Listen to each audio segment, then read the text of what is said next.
Hello, I'm Ruffled Bricks, known throughout the speedrunning world as a speedrunner of many fine ZX Spectrum games, past and present. This is not one of them, however. This is a Pyjamarama. This is the second, I believe, in the Wally Week series on the ZX Spectrum, following this guy, Wally Week. And we are going to do a 100% speedrun of this game, or at least attempt one. 100% basically is measured by a screen at the end that will tell you how much of the game you completed, and the object of the game is for us to basically we're going to be controlling Wally's subconscious. Wally is currently asleep. He needs to get up in time for work in the morning. However, he's in such a deep sleep that his subconscious needs to find the key for his alarm clock to wake him up on time. So, let's start a run in 3, 2, 1, go. So, off we trot. So this is Pyjamarama. This is Wally Week's subconscious I'm controlling here. Just grab the pound coin of the table there. So the idea is we need to grab a bunch of items and move them to specific places in order to be able to unlock stuff. We just hit a button for the lift there. That activates the lift in Wally's house because he has one for some reason. We get 4 usages out of the lift each time we activate that switch. So bear that in mind as we go forward. These food items here just replenish Wally's snooze energy. If the snooze energy runs out, he loses a life. And we are, as this is a 100% run, we need to grab all of the items throughout Wally's house here. Now we're grabbing the, we put pound coin in the change machine there, and we got a penny back. Very nice, nice economics there. And we also just got filled up the water bucket that we got earlier, and sliding down the banister here, not necessary at this point in the game, but I do it just because it's slightly quicker to get to where we're going to go next. So the penny that we're currently holding is used to open this room, which is the toilet. The clue there is obviously the old English phrase, spend a penny. Grab the hammer there from the toilet, and these items here, the plant pot is entirely useless within the game, as is this one down here, the door handle. However, we have to grab those in order to 100% this game. And that jump there is very scary. We just grabbed the petrol can there. And that's going to be used for this rocket that you can see on the right here. Spoiler alert.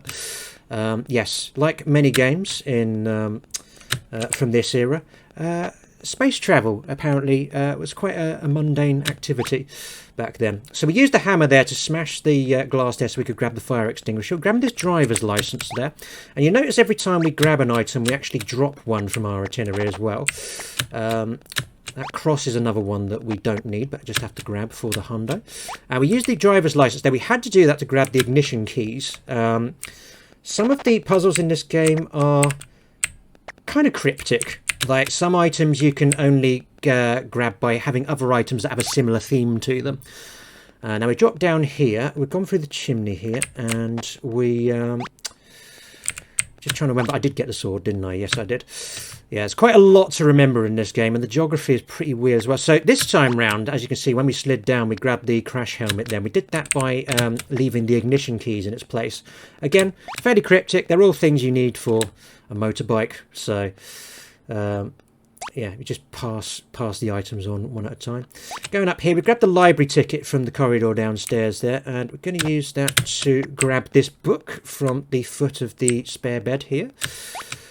And this time we're not going to slide down the banister because we're actually dropping through the stairs to get to the next point we need to get to, which is the library.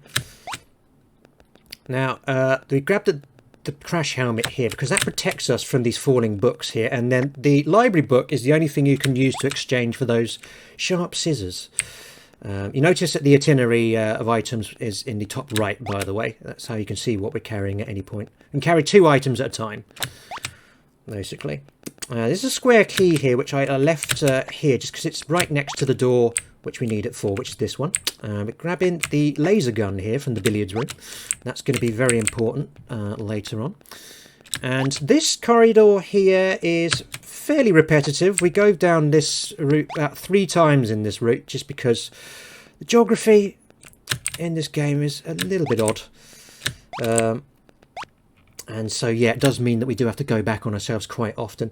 Here we are. Now, the scissors we used there to actually float the balloon up here so that we could grab the box key. And you'll notice as well, we used a box of tea to actually be able to reach that.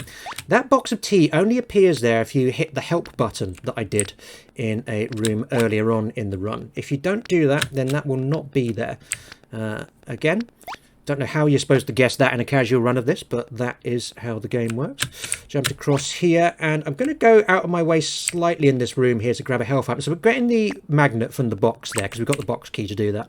And I just grabbed that little drink item there, just to replenish the health.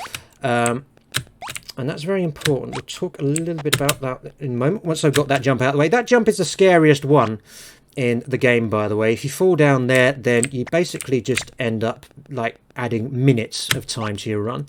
Now, jumping into the lift twice there, and the reason being, you remember earlier I said that we get 4 uses of the lift with each time we hit the switch. Well, we only have 3 in this early part of the route here. So because of that, I needed to add a 4th one, because we're about to go through the room with that switch in it again. And if we hadn't done that, then we wouldn't be able to reactivate the lift to get 4 more uses out of it. So that's the reason why we had to jump back and forth there. There's also, oh, wrong way, we're going left at this point. Another thing with the lift is that you notice that it has those numbered buttons in it to actually control where you go, which floor you go to. But we're actually just jumping straight to the door on a couple of occasions here, because the lift doesn't actually take you to what floor the button is showing when you first go into it. It takes you to the last floor the lift was at. Now, there we are. We've got our fuel can here. We filled that up from the fuel pump, and that's enabled us to get to the moon. And we left the laser gun there.